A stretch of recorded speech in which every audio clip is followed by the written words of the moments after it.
This place is not my home, yet standing within it now, it feels like it should be. The depths of this ancient world course with festering anger, a power that could tear even the void to shreds if released. This place is new to me, and yet it feels so familiar. I was summoned here only by a voice, yet the way it had reached out felt less like a cry for help and more like a call to arms.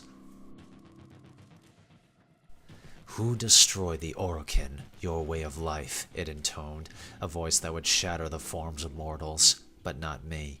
In fact, it invigorated me, gave me focus. "Who do you hunt, Shadow, to cleanse your despair in their blood?" I reached the top of the steps before me, standing amid the glowing eyes of sentient machines of war, emotionless and yet full of life. Much like them, I didn't bother to renounce the name he gave me, Shadow. It's what I am, and what I've become. It is how they will remember me. I hold out my hand, finally releasing what I had carried with me, and a single word, the only word needed, flares through my throat. Tenno!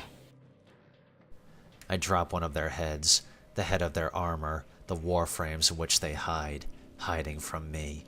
The helmet rolls at my feet, and I feel the voice smiling. "Sever their heads, and yet they rise again," it continues, the sentient battalists clicking and writhing around me. Seeing them here now is nothing less than pitiful. They used to be my enemy, nigh invincible, until the Orokin created their special warriors.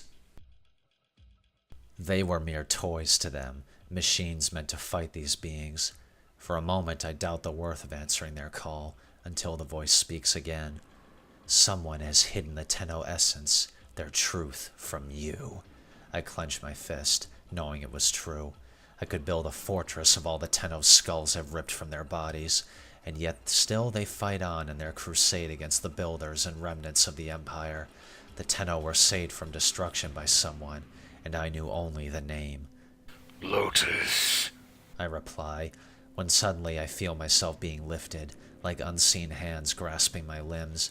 Before I can struggle free, the center of my body surges with power. It's unfettered, raw, and deadly. It flows to my hands, my chest, and flashes outwards until I'm lowered to the ground. My body is unchanged. But this voice, it has granted me a boon, a set of ancient armor, decorated with chitin and steel. But my hand held the greatest prize, a blade not unlike my own, but the power within it is palpable, like hatred given form. I grip it tight, seeing how the chitinous frame becomes a pair of fang-like blades at the end. It hums with rage. It's perfect. Yet, as I grasp it, taking it in both hands, I look ahead, seeing nothing but bones beyond the battalists. I know where she hides the Tenno heart, a womb in the sky, forbidden to my kind, but where you will take me, the voice says, speaking louder now, and I realize it now came from the center of the blade, pulsing crimson. Who? I ask, speaking softly. This being was bold in seeking me out, but it had yet to reveal its identity. The rock and steel rumbled around me as if in reply. "I am Hun Hao, sentient destroyer of worlds." The rippling words were booming in the dim light of the cavern, and the walls before me opened like a maw, revealing a void of ocean water. A large structure floated in the center, like a titan of stone, and it stared back at me. "By your hand, expose their heart. By my edge, cleave it beating from its nest." There is comfort in a strong blade. Bullets and void fire may sing across the battlefields, but their power is finite, limited by both its own make and the warrior who wields them. Blades, on the other hand, can only be limited if their bearers deem it so, only if they loosen their grip or forget to keep it stowed. Blades, exalted steel, can be eternal in the hands of a Tenno.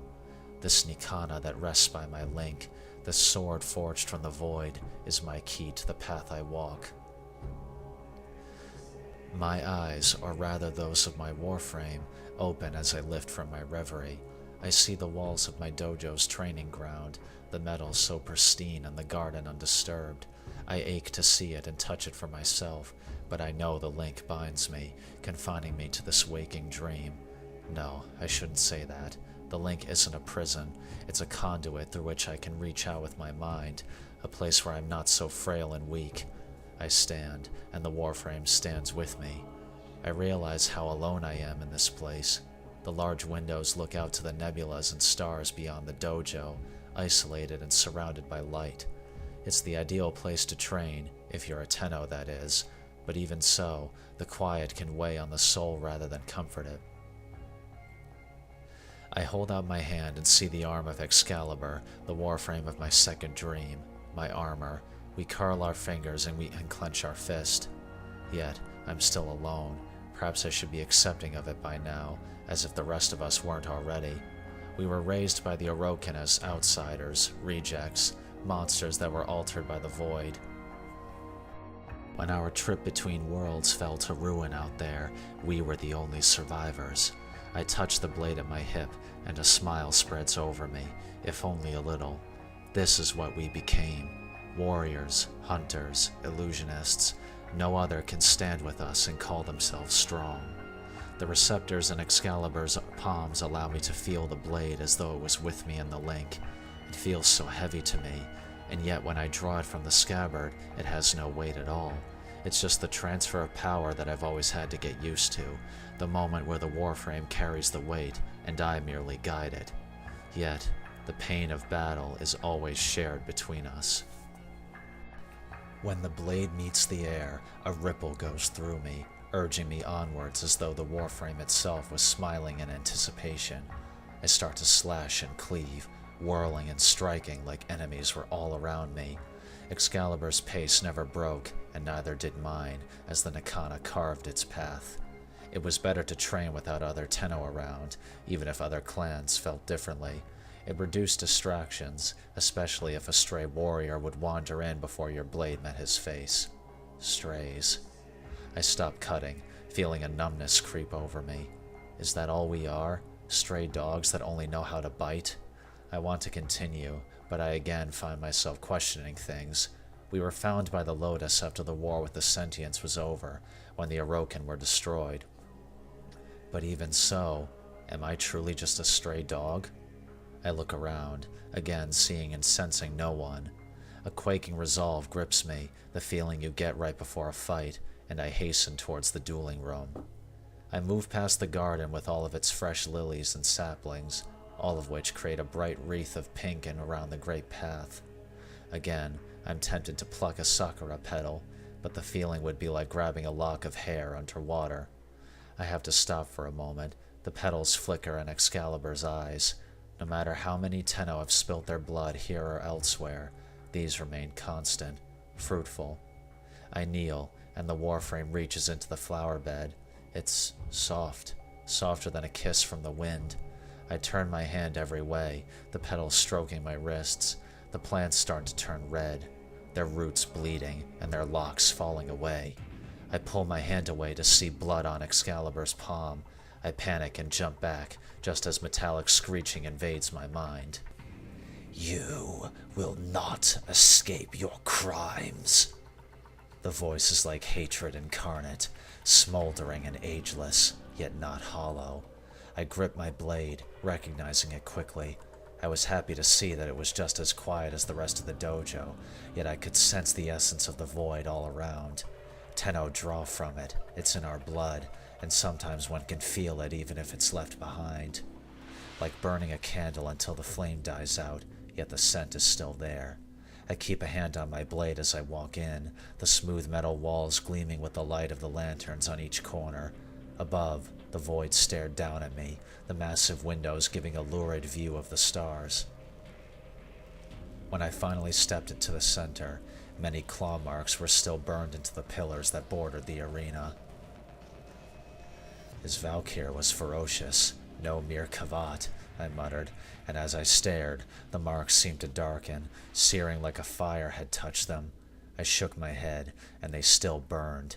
I felt my frame kneel as if its legs were hollow, despite my influence to keep standing.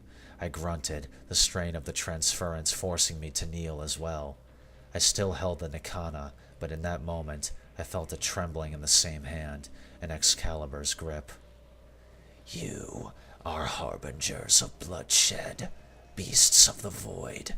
I am your reckoning. The voice was no more than a whisper, yet it struck as loud as a Naga drum. The rippling numbness was soon replaced by a gloom, a sorrow deeper than anything I've ever felt. The grip on my sword kept me steady, but I couldn't deny it now. He had arrived somehow. I lifted my head, seeing nothing in the room at first, then a glint in my eye from the farthest corner. I rolled away, my warframe sliding to the side and unsheathing the Nakana at last. I forced myself to stand, again pulled by the transference, and followed the gaze of Excalibur. A gray mist whirled gently in the center of the arena, shuddering and flickering red. My vision darkened for a moment, the same feeling of the link being disrupted, before the mist spread upwards, taller, showing a dark, concealing mask. "Stand and be judged by my blade," it said, the center of his face burning with a pale glow. Though I couldn't see his eyes, I felt them staring at me, through me, as if he could see me in my orbiter. His frame was nearly taller than my own, but clad in a black raiment that looked like it was carved from ancient flesh. I had heard stories from fearful Tenno about this hunter. Revenant, ghost, demon were often used to describe him. As I struggled to hold his invisible gaze, they all felt like meager titles. There were some Tenno that called him by a different name. "Stalker," I said softly, his posture unchanged like a statue. The black mist swirled around his body as he stood, the only thing around him that seemed alive. Suddenly, he tilted his head, and my grip tightened along with my heart. In silence, he watched me, soon reaching over his shoulder to the hilt of his blade. He pulled it over and let the tip hit the floor, sending ripples through the metal. For a moment, I couldn't help but be awed by it. Something had changed him. He had built something far stronger than what he wielded before. It matched him in height and radiated with power. The more I stared at him, the more my heart thrashed in my chest. He tried to end me, just like the others, by infiltrating Lua.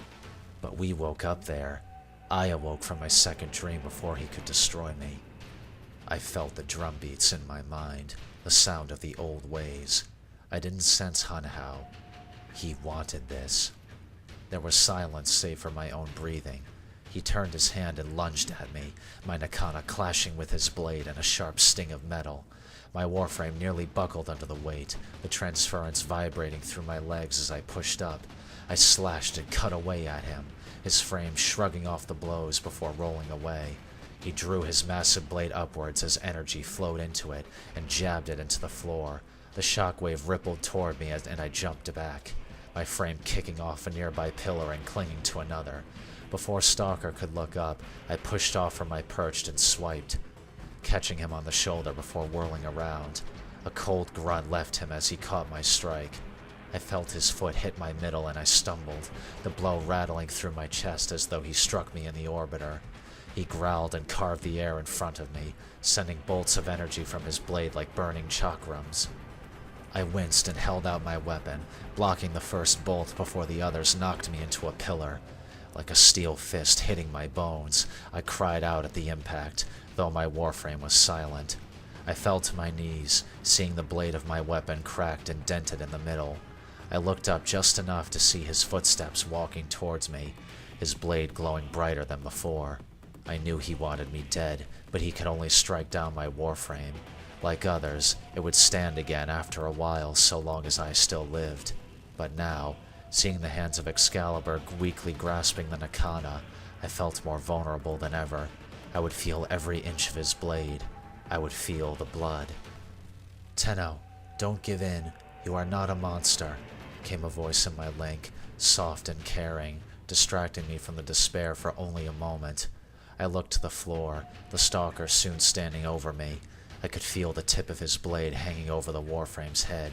My head. I struggled to speak, but I knew she hadn't left me. "You fight because you must. You fight to bring peace, "Do not give in," she said. I took hold of my weapon and tried to slash at Stalker's feet, but he stamped on my wrist, kicking the blade away. I felt the surge of the void in my arms, my palms glowing gently against the floor. My throat felt choked. I was confused, terrified, angry. Yet I could see her face, her eyes concealed by a lotus flower. When it vanished, I saw the helmet of the stalker, his blade held at my neck. A moment passed, and he raised it up. "You are no more," he said, his voice like a gentle hiss. I closed my eyes. The blade descended and stopped before my face, my warframe catching the tip in both hands. My body quivered like my bones were coming undone. His strength was overwhelming, but Excalibur still held the blade. His hands were bleeding, and I wailed out from the shared sensation. I pushed and pushed, slowly bringing the blade over my head as I stood. The void was stronger now, flowing through the warframe like a crashing river. My heart thrashed, and I looked deep into the stalker's helm, unable to see his eyes, but knowing he could see the fury in mine. Without a word, I finally took hold of the void. It flashed and crystallized in my palm, stretching outwards into a blade of light. The burst forced the stalker to jump back, holding his weapon like a shield. He merely watched me, not seeming confused, as my blade uncoiled from my arm, taking shape in Excalibur's grip.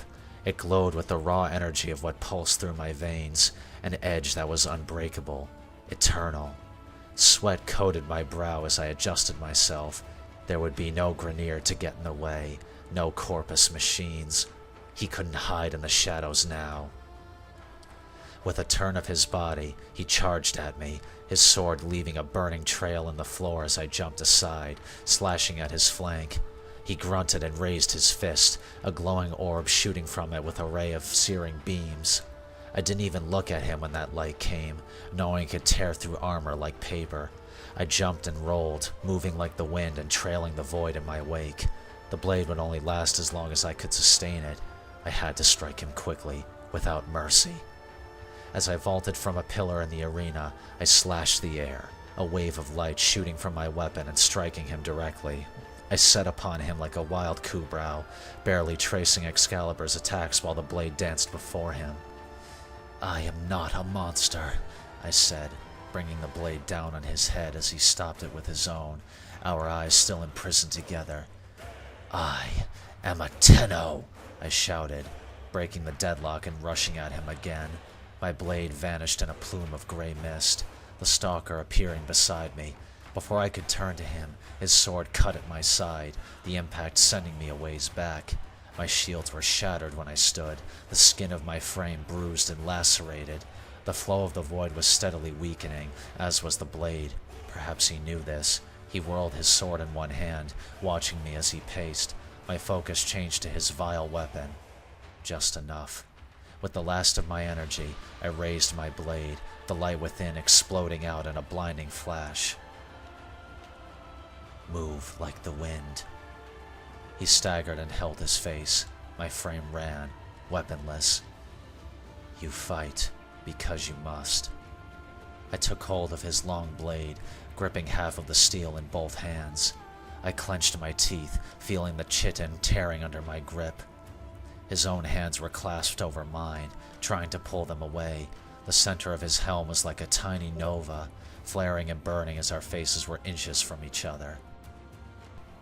I fight. My thoughts were burned on that single phrase. It fed me with unending might. With a roar, I tore half of the blade, turning it just enough to pierce his chest. I held it there as he wailed in pain. There was indeed a body behind his armor. He was alive. Suddenly, he pushed out his arm, sending a pulse to knock me away. He fell on one knee and took the remains of his weapon, staring at me with a heaving chest, the sword still protruding from it. "I have failed. The guilty still live," he said, putting a hand over his wound. He stared at me. I stared back as the mist rose from his body. "I will hunt you forever." In moments, the mist engulfed him. the lanterns flickering around me, then he was gone. When the silence was too much to bear, I held up my hand, the remnants of the energy trailing from the palm like incense smoke. The dojo was empty again, the gardens untouched. I looked up at the stars, seeing my Lisette flying in while Ordis hardly greeted me in a message, his digital voice racked with worry. The question still lingered in me, yet, as I approached the cockpit of my ship, I sensed the presence of my clan nearby, all floating in their own orbiters and awaiting our next target. I laid back, the aura of the lynx seeping into me, a calming wave, as they all soon appeared on our shared comm channel to ask what happened. I smiled, watching the dojo vanish amid the clouds of the void while we sped off into the stars. The end.